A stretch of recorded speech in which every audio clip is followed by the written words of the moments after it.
Yan mga lods, isa ulit tayo ng ano pala yan, lulutuin ko mga lods. Yan yung kakanggata. Ito manok, handa na yung mga muna ako. Gigisa muna, sangkutsa ko muna yung maya gigisan mo tayo mga lods. Hanggang muna ito luya,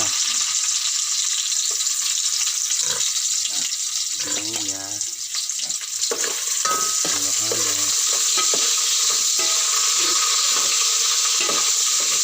Itin yung dugo.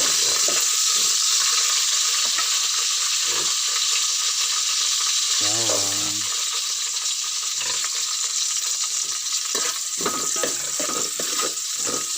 Luya pa lang, masarap na yung amoy.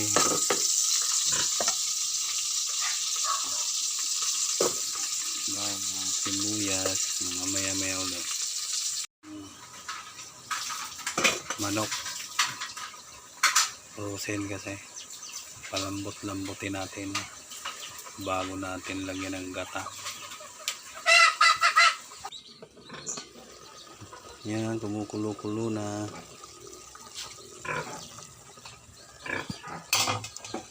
Madilim. Palambutin muna natin.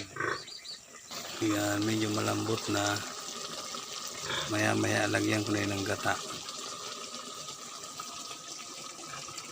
Pusok. Malambot na. Lagyan natin ng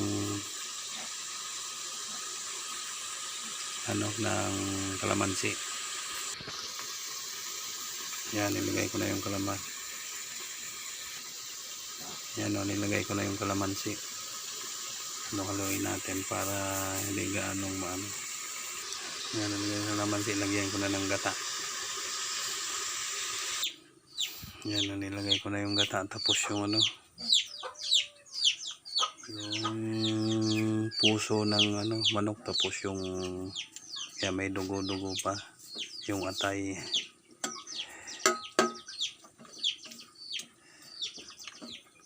Tingnan natin kumulo.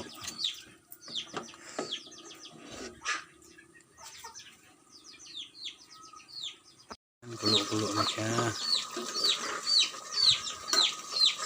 Lambot-lambot na.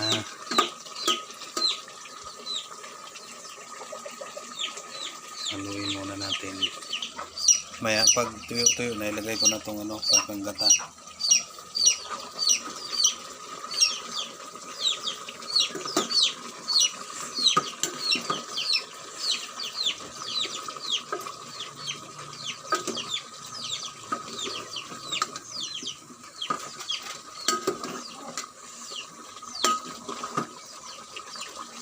Yummy na lods, yummy na mga lods.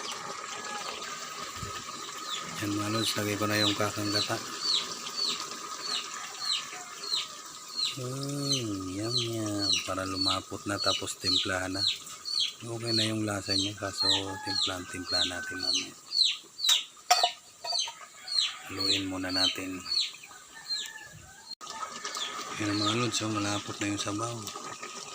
Yummy na siya mga lods. Sinama ko yung paa para meron din sa mga alaga kung aso, pusa. Sinasama ko talaga yan. Malinis yan mga lods.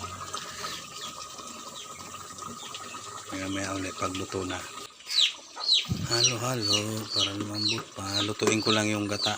So okay na yan.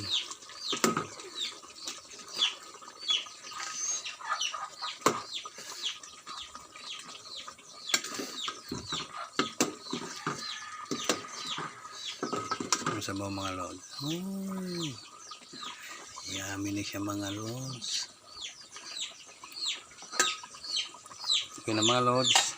Thanks for watching. Ito na, makain na mamaya.